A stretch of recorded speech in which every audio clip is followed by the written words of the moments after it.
University, Professor Angela Davis, admitted that she is a member of the Communist Party. Ooh, but on the top 10. Everybody had a file on it. Her first lecture drew 2,000 students. Angela's education is now being put into practice. Angela Davis purchased 4 guns. There is a conspiracy in the land. It's a conspiracy to wipe out the black community as a whole. Well, I think she's trying to overthrow our system of government, and she admits that. The actions of the FBI in apprehending Angela Davis, a rather remarkable story. A U.S. District Court judge set bail at $100,000. She knows that the movement to free all political prisoners is growing every day. Feminist, educator, prisoner, activist, author, Black Panther, scholar, and founder of Critical Resistance. She is all of this. She is Angela Davis.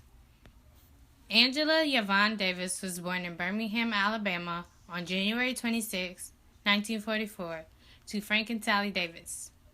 Her father graduated from St. Augustine's College. He taught high school, but soon left there to open up a service station for African Americans. Her mother, Sally, was also a college graduate.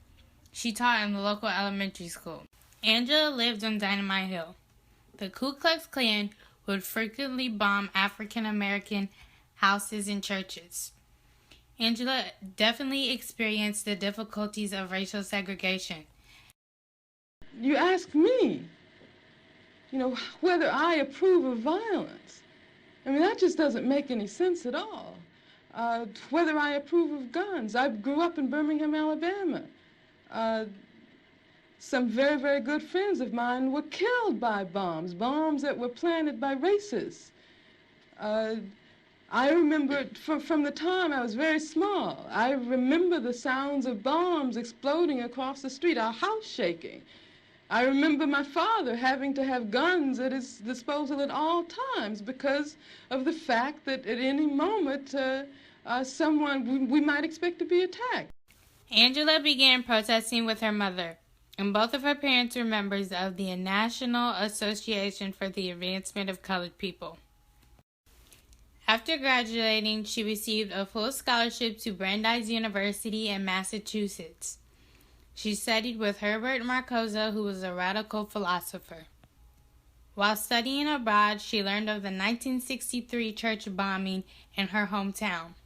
This act definitely helped trigger her inner activist. By 1967, she was a part of the Student Nonviolent Coordinating Committee in the Black Panther Party.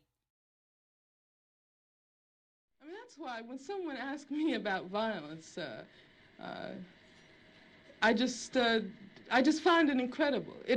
What it means is that the person who's asking that question has absolutely no idea what black people have gone through, what black people have experienced in this country since the following year, she earned her master's degree from the University of California at San Diego. She also became a member of the American Communist Party. Angela typically caught negative attitudes from African American males because she was doing men's work. Her goal was to eliminate racism, sexism, poverty, and injustice. She was the assistant professor of philosophy at UCLA, but soon was fired due to her involvement with the Communist Party. Angela began working with the Soledad Brothers, supporting the inmates in Soledad Prison because of the brutal treatment in the facility. August 7, 1970, Jonathan and George Jackson tried to free prisoners in Soledad. They both lost their lives in this attempt. Even though Angela was not involved, a warrant was put out for her arrest because the guns used were in her name. After she was arrested and charged for murder and kidnapping, many people joined in the Free Angela campaign. They are not going to kill her. They're not going to imprison her. We're going to free her. We're going to win her freedom. In 1973, after she had served 18 months in jail, all the charges were dropped. After her incident, people tried to prevent her from teaching.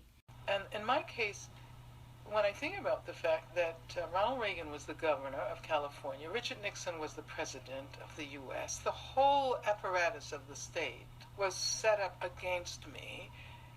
They had all of their resources, and the FBI, the police, and they really meant to send me to the death chamber in order to make a point.